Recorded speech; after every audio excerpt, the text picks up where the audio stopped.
Hi guys, I'm Cass, I'm a sub-assembly technician and we're here in New Zealand, Taupo, for our Super Sprint 440. And today we're just going to have a look at our toolbox and see how we get ready for the weekend and how we prep our cars to make sure that they're on the top of the podium. Alright, let's have a look. So with our toolbox it's slightly modified so it fits 3 gas bottles just to make it easier for our gun lines and our spike reg. So at the top we've got our sockets, we use metric and imperial just because we use a lot of NAS bolts. And we use anything from 1/2 inch, quarter drive to get in those small spaces. The next one we've got is our spanners, so again metric and imperial.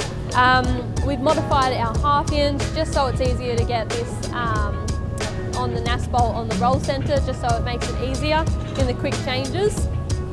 Our next drawer is where we have our camber gauge, helps measure our camber when we're up on the patch.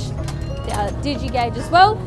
We've also modified a tool for our X adjuster just so we can modify the ride height in those quick changes. We want to get out and be as fast as possible. Another one we've got is our rotor tool, so this just helps us put it in the vanes of the rotor and spin it, just so when we're cooling those brakes in the session, just makes them cool down as much as we can. We don't want too much heat going into those tyres.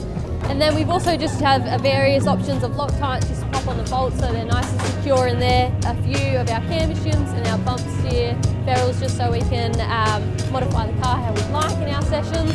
And as you can see in our toolbox, it has everything we need to prep the cars for a weekend just to make sure we can get on top of that podium.